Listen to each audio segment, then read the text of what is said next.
My name is Ruby Igwe, and I am a regional director here at ALX Africa. And what I do is help enable access to opportunities for work for young people at scale. So that's for young men and women at scale, especially our young women. Our focus is on getting them ready for the future of work and allowing them to take their space and get dignified jobs or create dignified jobs. My name is Itsunoluwa Umar Lawal. I'm the CEO of Dermaspace Aesthetic and Wellness Center. It's a spa and a wellness center. So think anything relaxation, massages, wellness, skincare. So a holistic approach towards like well-being generally. My name is Gertrude Omer and I lead sales operations here at Big Cabal Media. Hi, my name is Amaka. I hate answering the question, what do I do? Because where do I start from? What do I not do? That's the actual question. I do everything. I run small businesses and I'm currently a student. I'm studying for my MBA and I'm a content creator, also a writer.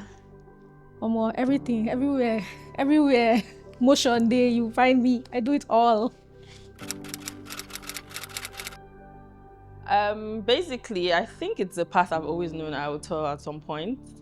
I just didn't know when, but right from when I was in university, I actually had a skincare business with my two best friends. We used to sell body butters, skincare products, and this was just like the natural progression. At some point where I was going to progress into this like spa business. And I started Dermaspace in 2019, I believe. So I have a partner, her name is Franca. She used to be my beautician. And at some point I was like, you know what? I don't have the technical expertise, but I'm a lover. So I'm someone you will call an enthusiast, but I did not possess like the natural skill sets to go into the business. So I partnered with her and then Dermaspace was born. I took some Montessori training and handled elementary pupils for say 3 years before I started to feel the nudge to transition into something that could build me. And I felt like I loved teaching, yes, but I felt like I could use my potential a lot more than being in the classroom. And that was when I started to pay attention to tech. So at the time, I had sent a message to the CEO of RiseVest on Twitter. I sent him a DM because he was very vocal about the impact Rise was making at the time. And I felt like it would be lovely to be in the rooms where decisions like these were made to change the lives of Nigerians. That was the start for me. He told me because of my background that the only role available that would be a good fit was the sales associate role at the time. I applied for the role and thankfully I was qualified for the interview, went through the stages, and eventually I was employed as a sales associate. In doing that, I started to realize that sales was something that I wasn't bad at. It was something that I felt like, okay, this not only comes naturally, but it seems like a place that I can thrive in. And then I realized what I was doing was tech sales. And I was like, oh, so this is actually a thing and there's a career trajectory here. I doubled down, joined more communities. Then I started taking courses to be better at tech sales. And yeah, one promotion to another. I think I got about 2-3 promotions at Rise before I left. But yeah, that was how I started and we're here. I will start from a backstory. My mom used to have a poultry, like a large-scale poultry. I'm talking 1,000 birds, 1,000 to 3,000 birds. It was the property that my parents are currently living on used to be a poultry. Like everything there used to be like birds. And I was just fresh out of, I think, secondary school at the time. So we were forced to do labor. This is child labor, mind you, because me and my siblings, they'll take us there and they're like, yeah, we need to pick eggs and clean them and go and sell. I'm like, sell. It was not a thing that I thought I would be good at, especially that being my introduction. Actually, that was not really my introduction. Either way, I wasn't good at selling eggs or chickens or anything concerning poultry because it was nasty. It's very nasty work. So when the time came to grow up, I never thought business would be my thing, but somewhere in uni, I found hair, and it's because I've always loved hair. So passion led me down the route of being an entrepreneur, because it started with hair. Hair was my thing. I loved hair. I used to wear nice hair. Everybody wanted to wear nice hair. So they're like, where did you get it from? I'm like, maybe I can sell my own. And that's how it all started. When I did the first one and I did it well, it gave me the confidence to do the rest and, just do them. As I started out in my career, or even just right before university, I'd been guided around quality service and infrastructural development. I really liked those phrases, and they were things that I wanted to use to anchor my career. But I knew that it was going to take multiple manifestations. So I started off studying law, and then I started to do some work in the legal sector. And I was very excited about the work, but then I was more excited about what the legal practice was enabling clients to do. So I was more interested in what the clients were doing as opposed to the legal work. Then I moved on into media and then ran operations for a media services group, which consisted of a publishing house, a production company, and so forth. And that was a lot of fun. But then COVID happened, and then things ground to a halt. Started to do some projects here and there with the government and some other companies. And then I started to think, okay, I definitely like to see what development looks like in other definitions. And then came ALX. I fell in love with what was being worked on, and I applied, and 5 years later, the rest is history. Yeah, it's been revolutionary. It's changed my life. When people talk about career paths that changed their lives, people don't think about sales. When I started, sales was a role, one of those roles that existed, one of those roles that was considered at the bottom rung of the ladder. But I like to think that now that has changed a lot. That's because a number of us are showing that there's an actual career trajectory here that can be pursued. So sales doesn't just change your career path, it also changes your personal life and makes you a better person. And I see that has reflected in just about every area of my life. So beyond hitting your targets and, pursuing the career growth that we all want, I also find that personally, I'm a better person, more disciplined, more driven, more resilient. You can't be in sales and not be resilient. You need to build that tough skin. So yeah, it has changed my life. I think the journey has been very instructive. I have had the privilege of fantastic managers and a really, really great leadership with a clear North Star, a clear vision. And that has helped me grow and, figure out the different ways I need to expand my skill set and my toolkits to really just ascend to what the different roles I've taken in ALX require for me to do in service of this one mission, which is millions of work opportunities for young African people. I delegate a lot. I have people who work for me, who help me, who are taking care of, like I'm planning a shoot for this business and someone is planning the deck and someone is doing this and someone is helping me get models. I still am central to everything. Like there's some conversations that can't happen if I'm not there. But what I learned is that if you want to grow and you want to scale, you cannot do everything. If you leave me, I will do everything. I'm the type of person, because I also like being in control and I'm just creative. So I believe that my eye is the best. It's not the best way to do things, but if you leave me, I'll do everything. But I learned that I had to let go of some things, let people do stuff for you so that you can focus on the places that need you the most. And that's how it works. It works because I don't do everything, contrary to what people believe. Yeah. It's been amazing. I mean, like any business, it has its ups and downs, but no regrets. I'm very happy. Primarily, my focus is on young, up-and-coming adults.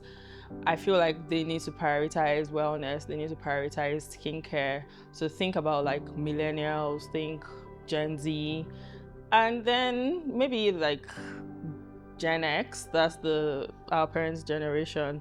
So yeah, so basically, let's say between 18 to 50. Or 60, actually. Let's not be ageist. We currently have 2 locations in Lagos. We're looking to expand into like other locations, so Abuja, even the rest of Africa at some point. So that's a goal as well. The first milestone was when I got a promotion. I was a sales associate, and then I got promoted into an actual business development role. That was the first. Then another part of my career in tech sales that stuck out for me was when I closed my major deal. I closed over $50,000, and I was like, okay, this works. When my commission hit the bank, I was like, okay, this works. I was like, this is good. I mean, it's a game of numbers. People hate to hear that, but it's the truth. It's a game of numbers with sales, and you do it for a while, and then you realize that, okay, it does work if you do the right things and stay persistent at it. So that also stuck out for me, and that just reiterated that it is possible to be successful here, not just with the evidence career growth, but also with a betterment of the quality of life that you have. So yes, and another part of my career in tech sales that has stuck out for me was when I joined Big Cabal. So just being able to take all my learnings from my previous experiences and being qualified for this role and taking all that experience and, influencing what we do here at Big Cabal just makes me feel like, okay, this is really good as well. And it's been something to be proud of. I think it's starting with like just 5 staff and having over almost 50 staff at the moment. I think that was the moment that made me go, okay, this is actually like a serious thing. There's so many. Where do I start? There was a one time in 2020 when the hair Bone Street got popular. I think it started from Big Brother Nigeria. There was one of the contestants that wore this beautiful straight hair, and everyone was like, what is this? And she's like, Bone Street. I happened to be one of the, my hair brand happened to be one of the businesses that had built enough trust at the time with both customers and how I showed up online. And obviously people started asking for this hair naturally. So it was interesting. And when the demand came, I was ready to supply. Like Bone Street, I get them, like I will sell. And I sold and sold and sold. And the craze kept, like the fire was fanning in Nigeria. So the BBC reached out and they said, we want to find out what's going on. So they did an interview with me. I remember I was 26 and I was like, I'm on the BBC at 26. Interesting. For my business, like it's the one thing I never thought would like put me in the spotlight. You know how they say when you're a child, you just kind of suspect or you kind of guess how your life would go. So I've always known I would be this person. I didn't know the exact way, shape or form, but I've always known that I would be somebody who people would know. Like I was not born to hide under the bed. But I did not know it was going to be through any business or through anything. I thought it was I thought I would be a singer. I thought I was going to be a celebrity by singing. Imagine my shock when I found out I could not sing that well. It wasn't funny. That's a good question. I think I was very excited when we realized that in Nigeria, there is at least one person, in most cases more than one person, in every single state in Nigeria that has gone through an ALX program. We hit that milestone, I think, about 4 years ago at the end of 2022, and that was extremely exciting for me because I felt like, okay, we have achieved a level of breadth that I think was amazing, and then all that was left was to start to think about depth in regions that we could achieve that with. But I think that milestone just pushed us from being just a Lagos-focused developmental organization to a place that is actually deeply passionate about Nigeria, about Africa. So I'm looking forward to how that resonates in terms of expanding across Africa, but then that was a real milestone for me. Giving for me is intentionality. Giving for me, like there's this thing that I used to say, and my business always communicates that a gift is the surest way of saying I see you. I don't like nonsense gifts. I don't like anyhow gifts.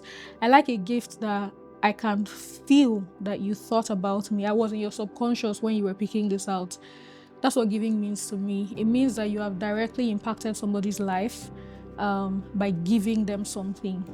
Giving for me means access, and access can mean many different things. It could mean investing financially in accelerating a young person's career in one shape or form. It could mean investing in someone's business in one shape or form. So that could look like paying for websites. I've done that in multiple capacities, pay for people's websites, and understanding that a website is pretty much like a digital address, and it's a way to kind of expose them to the whole world. So just investing in that phase of their journey and legitimizing their journey is something I've done. And then also investing time in listening to young people, especially when they're at inflection points in their careers, trying to help guide them to the threshold of their own knowledge, not to impose anything that I know, anything that I think might work, but just to share my experience and then share my opinion to help them come to their own decision, I think is a way I've helped create access. Okay, so this is something I'm very passionate about. I believe in empowering women, because women are the backbone of society, and once you empower a woman, you've empowered society indirectly. In fact, not even indirectly, directly. I believe in economic freedom for women. I believe women should earn. I believe women should also not be inconvenienced while earning. And so my way, for me, what I would say my way of giving back is by empowering my female staff to work and be able to earn money. No, with notwithstanding whether they're going to get pregnant or they're going to have to go away to have children, I try my possible best to make things easy for them, like the transition from being into motherhood and then after motherhood coming back into employment. So that's my own little way of saying, you know what, you deserve like a job whether or not like you're having kids or not. And I also only employ women. So I mean, we have one male staff, but he's our facility manager, and then the security men. But for the most part, I try to only employ women. So it's a very female heavy industry. Giving for me doesn't have to be monetarily. It also is just making time and being present for those that you are concerned about and those that you want to be there for.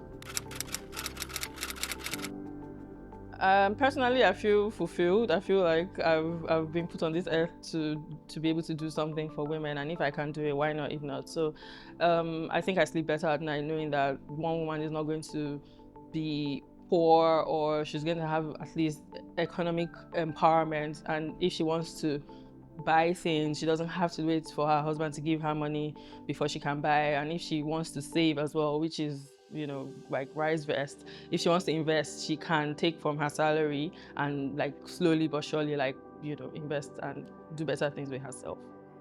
My entire life is lived for women. I promise you, like, as much as I don't know, I think that backstory, I did not grow up around a lot of women. The only woman that was around me while I was growing up was practically my mother. And I had this aunt as well. But I didn't have sisters. I didn't have cousins that were around. So that I didn't know what sisterhood was particularly. So I used to do this funny thing because I grew up as an only girl. When I would make a female friend, I would automatically dub her my sister. I'm like, yeah, you're my sister now, because I've always yearned for sisterhood. So when I became an adult, as I am becoming an adult, I subconsciously have been becoming the person that I needed while I was growing up. I didn't know I was doing this until maybe a couple of years back, because a lot of women come to me for so many things. Some come and they want a job and they want to do this and they want to do that. And it's so funny. My life, like that I'm here today, some people, specifically women, added value to my life to make me get here. Like the women I've worked with, the women who I've done business with, the women who have, you know, pulled me up and taught me things, and the women who just show up randomly on the internet, just show that it's possible to live this life. They showed me the way, and I think I don't know, it's so easy to pay it forward, because why not? Like, what's the alternative? For me right now, I give my time. I give my expertise. Right now, I don't charge for a number of things that I do that other professionals in my career will charge for. I don't charge yet, but yes, I don't charge. So far, I've not charged anything. I also co-founded a tech sales community that turned 2 in February. And that tech sales community, the demographic speaks to women a lot more than it does for men. We have men in there, but maybe it's because the founders are women. But I also see that we have a lot of women there, and we do live sessions. We share resources. When a community member is challenged in any way or form, they reach out and we try to help them solve whatever blocker they are experiencing. So there is that. We just rounded up a workshop, a 2-day workshop, a leadership preparation workshop. While we were doing it, the thought was for mid-level sales professionals who are looking into leadership. But in the course of it, we realized that this is also crucial for already existing leaders in their sales profession. So we did that, and it was for free. We got feedback that they cannot believe that this was for free. We got really good sales professionals at the expert level to get into this with us, and we were able to leverage our network and we made it work, and it was for free. So that's also how I give. I also like to think my access to people is also a form of giving as well. So these are the ways I give. I think that it's really great to see how far people have come. And then I think it's also really great to be able to point back to the things that the little investments, because at the end of the day, yes, you give, but then that usually is a turnkey moment, a jumpstart to the decisions that they have to make by themselves, for their lives. So what I think has been amazing is to be able to say, okay, at this point, we had this conversation and look how far you've come since then. Look at what you've done. Look at what you've built. There is a group of very not so young guys that are my brother's friends from uni, and we used to meet almost every month for lunch, every Saturday at my house for I think almost 2 years. And what we used to do was just talk about where we are. Like, we didn't necessarily spend time learning at a whiteboard or anything like that, but just an opportunity, a safe space to talk about, okay, I'm doing this now and this is what I'm thinking about. I've applied for some jobs, they didn't go well. I want to move from this into this. And my guys had very big dreams, like dreams about moving from one industry into, management consulting. People were moving states, people were setting up farms. And today we had, one of those sessions, I think last September, and it was just amazing to be able to point back to the first time we had those conversations and all the different growth stages that they've gone through since then, and just being able to witness that with and for them, I think was amazing. I think the first thing that women can do to give back to other women is understand that there is space. So that is something I've said before at another forum for women. There is enough space. There's space for you to become the absolute best version of yourself, and there's also space for the woman next to you to become the absolute best version of yourself that has no incursions on you and your path.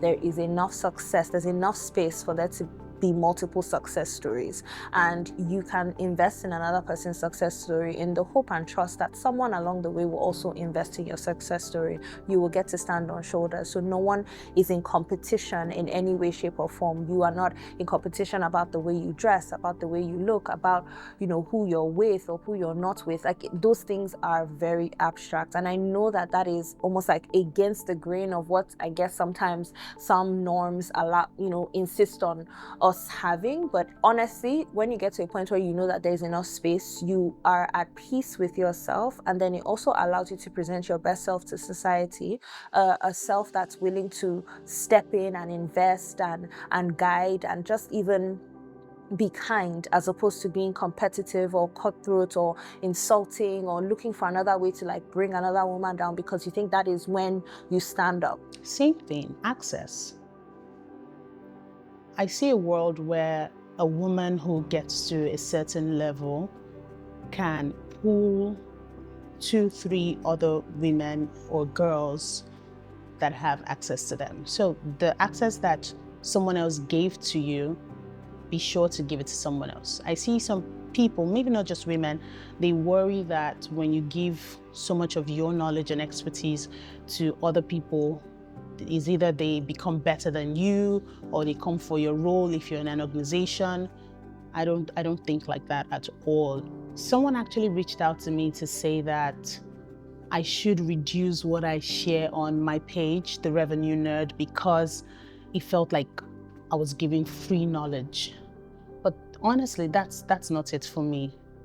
What I get from doing that pours into me a lot. And the visibility I get from that and the opportunities that come from that visibility is one too many to count that I can't even put a price on.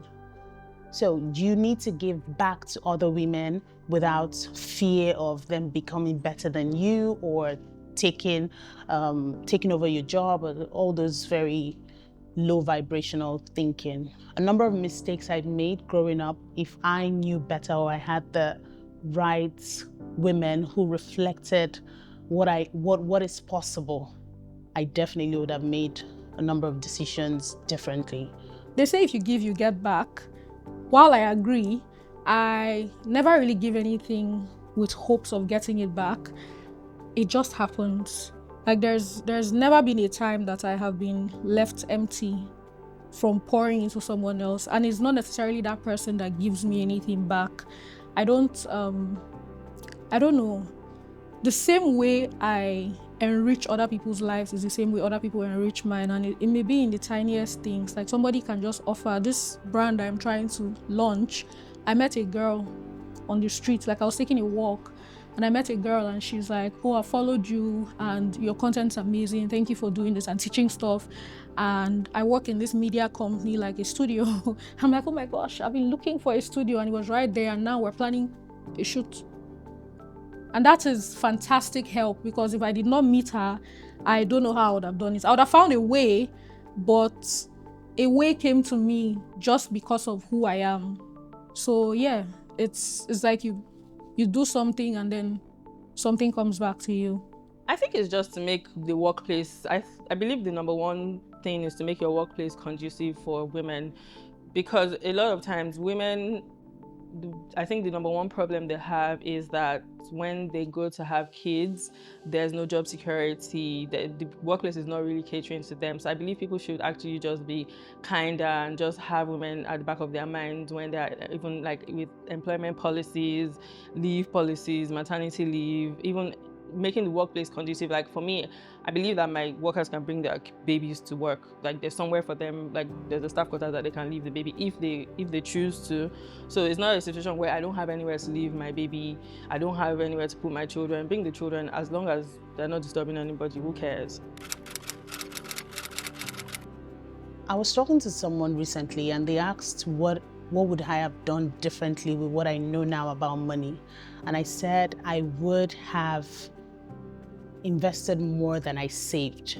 So there was a time where I was fixated on just piling up money and at the time, okay, when I was younger, it was the wooden box, the piggy bank thing. And then as I grew and was able to open an account, it was just, saving in that account. So I definitely would invest more if I knew about it then. But now that I know, I invest financially. So that's one of the ways I invest in myself. There's also the parts where you need to take courses and be better. And the good thing about Big About Media, we're big on courses and learning and development.